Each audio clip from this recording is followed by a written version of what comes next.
Дури и да ги вметнеме бугарите во уставот, не ни е гарантиран стартот на преговорите со Европската унија, доколку не ги исполниме обврските од протоколот 2, сметаат од Институтот за демократија, Societas Civilis.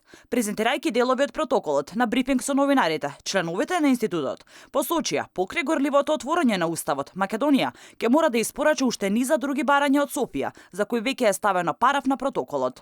Доколку не се исполни се што е побарано, се поверојатно е дека вметнувањето на бугарите во уставот ќе биде малку за Бугарија да го откочи процесот. Освен уставните измени, нејасноти има и за прашањето од историја што ги отвори Бугарија.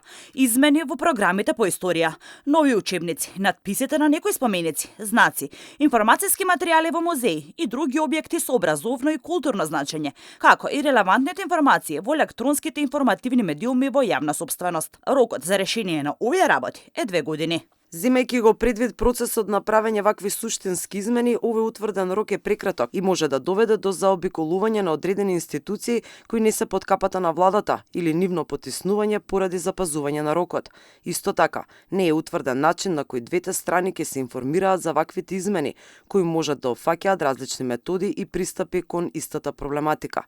Ова може да доведе до различни периоди потребни за имплементација на истото нешто во двете држави. Од институтот посочуваат дека протоколот не е сразмерен, односно дека од Македонија се бара повеќе обврски. Како пример го посочија и делот каде во протоколот стои едностраната обврска од источниот сосед кон нас, да им доставиме прелиминарен урнек од лекција за 7 оделение. Во овој дел интересна е едностраната обврска на владата на Македонија да достави прелиминарен урнек од лекција за 7 оделение од образовната програма на Република Македонија на тема Самуилова држава.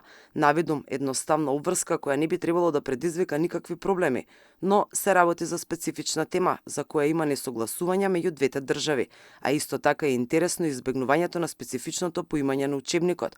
Обврската на конкретната тема Самуил може да наметне притисок за наоѓање на решение по секоја цена.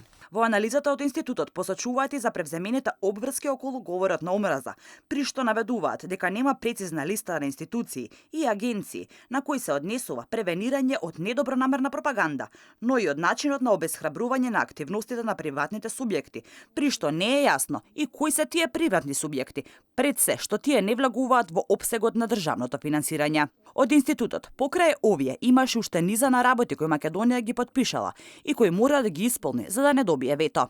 Од Societas Civilis велат дека Македонија и незините институции мора да се подготват за мачниот процес кој следува, за да не се соочуваме со нови кочници. Тие побарале средба со Министерството за надворешни работи, за да се изработи план, упатство, како да се постапува понатаму, но оттаму не добиле одговор.